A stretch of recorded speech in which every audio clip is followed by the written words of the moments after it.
Hello बच्चों, तो आओ प्रश्न को देखते हैं। यदि बहुपद x square plus 5x minus के शून्यकों का गुणनफल 10 है तो k का मान ज्ञात कीजिए। तो दिए गए प्रश्न की मुख्य अवधारणा की बात करें तो बच्चों यहाँ पर हम प्रश्न में देखते हैं तो चर अर्थात x की अधिकतम घात 2 है, अर्थात ये द्विघात बहुपद है। तो द्विघात बहुपद के मानक रूप की बात करें तो बच्चों देखो a गुनी एक्स स्क्वायर प्लस b गुनी एक्स प्लस सी होता है। बच्चों देखो क्योंकि ये द्विघात बहुपद है तो इसके दो शून्यक होंगे। तो यहाँ पर शून्यकों का हम गुणनफल की बात करें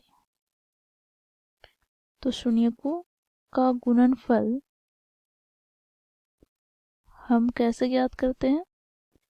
तो इसके लिए सूत्र होता है बच्चों देखो अचर पद बटे में एक्स स्क्वायर का गुणांक। तो देखो यदि द्विघात बहुपद के शून्यक अल्फा तथा दूसरा बीटा है तो इसके गुणनफल की बात करते हैं। तो अल्फा गुने बीटा बराबर क्या होगा? तो अचर पद यहाँ पर क्या है? तो c बटे में एक्स स्क्वायर का गुणांक क्या है? तो a। तो यहाँ पर c बटे a हो जाएगा। तो इस मुख्य अवधारणा की सहायता से बच्चों हम दिए गए प्रश्न को हल करते हैं। तो प्रश्न में हमें दिए गए बहुपद क्या है तो इसे हम लिख लेंगे।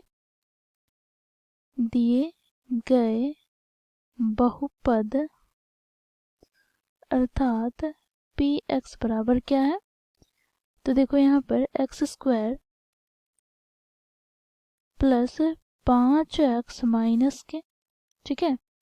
साथ ही बच्चों यहाँ पर इनके शून्यकों का गुणनफल हमें दे रखा है 10। तो हम क्या करेंगे, दिए गए बहुपद को द्विघात बहुपद के मानक रूप से तुलना करते हैं। तो यहाँ से बच्चों हमें a का मान प्राप्त हो जाता है क्या? तो देखो यहाँ पर एक्स स्क्वायर का गुणांक अर्थात 1, b का मान प्राप्त होता है x का गुणांक अर्थात 5 तथा c अर्थात अचर पद का मान प्राप्त होता है माइनस के, ठीक है। अब क्योंकि शून्यकों का गुणनफल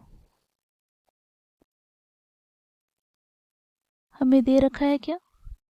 तो देखो यहाँ पर 10, तो ये बराबर हो जाएगा किसके? 10 के। ये हमें प्रश्न में दिया है। अब बच्चों देखो मुख्य अवधारणा में हम लोगों ने शून्यकों का गुणनफल देखा कैसे ज्ञात करते हैं। तो यहाँ से बच्चों देखो क्या होगा, तो अचर पद क्या है? तो c, तो c बटे में a बराबर 10। तो यहाँ c का मान रखेंगे तो माइनस के बटे में a का मान 1 बराबर 10।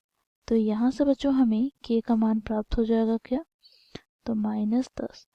तो यही मान हमसे प्रश्न में पूछा गया था k का मान ज्ञात करने को। तो इस प्रकार बच्चों हम मुख्य अवधारणा की सहायता से k का मान -10 ज्ञात करते हैं। आशा करती हूँ आप लोगों को यह प्रश्न समझ में आया होगा। धन्यवाद।